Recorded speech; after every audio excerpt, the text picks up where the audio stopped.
నమస్తే అండి. నా పేరు చల్ల బాలరాజు. నేను బీజేపీ కార్యకర్తను. రాజన్న సిరిసిల్ల జిల్లా వేములవాడ అర్బన్ మండల్. నా పేరు చల్ల బాలరాజు. నేను ఒక విషయం చెప్పదలుచుకున్నాను.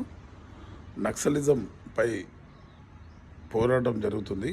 నక్సలిజాన్ని అంతం చేస్తానని మన బీజేపీ పార్టీ వాళ్ళు అమిత్ షా గారు చెప్తున్నారు.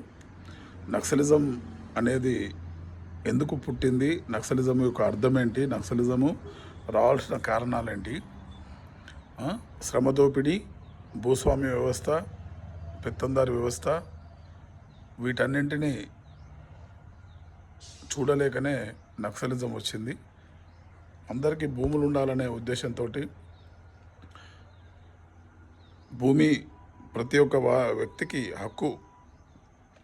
భూమి హక్కు ఉండాలని చెప్పి నక్సలిజం వచ్చిందే తప్ప దేశాన్ని నాశనం చేయడానికి కాదు, అధికారుల మీద కోపంతో కాదు, మన రాజకీయ నాయకులతో మీద కోపంతో కాదు, లంచగొండి అధికారులపైన, లంచగొండి నాయకులపైన మాత్రమే నక్సల్స్ తిరగబడతారు. కాబట్టి దయచేసి అమిత్ షా గారికి, ప్రధానమంత్రి మోడీ గారికి, మన గౌరవ బండి సంజయ్ గారికి, కేంద్ర హోంశాఖ సహాయ మంత్రి గారికి, మరియు కిషన్ రెడ్డి గారికి, మన ఎంపీ అరవింద్, మన నిజామాబాద్ పార్లమెంట్ సభ్యులు ధర్మపురి అరవింద్ గారికి, మరియు ఈటెల రాజేందర్ గారికి, మరియు మన రాష్ట్ర నాయకత్వానికి మరొకసారి తెలియజేయమనగా, దయచేసి నక్సల్స్పై మారణకాండను ఆపండి. మారణకాండ ఆపకపోతే ఒక మనిషి చంపడం అనేది ధర్మ విరుద్ధం, చట్ట విరుద్ధం. ధర్మం కోసం పనిచేసే మన బీజేపీ నాయకులము ఒక వ్యక్తిని చంపడము, దుర్మార్గంగా చంపడం అనేది తప్పు. వారి సమస్యలు ఏంటియో పిలిపించండి, చర్చలు పెట్టండి. నిజంగా వాళ్ళకి ఏం అన్యాయం జరిగింది, ప్రజలు ఎందుకు బాధల్లో ఉన్నారు, ఏ బాధలు ఉంటే వీళ్ళు అడవి బాట పట్టవలసి వచ్చింది, ఆ బాధలు ఎందుకు తీర్చలేకపోతున్నాం అనేది సిగ్గుచేటుగా మనం ఆలోచించాలి, మన ప్రభుత్వాలు ఆలోచించాలి. ప్రజలు ఇంకా గంత బాధల్లో ఉన్నారు. వీరి కోసం నక్సలిజం పుట్టింది. ఈ బాధలు ఎవరి వల్ల జరుగుతున్నాయి? దోపిడీ వ్యవస్థ వల్ల జరుగుతుందా, పెత్తందారుల వల్ల జరుగుతుందా?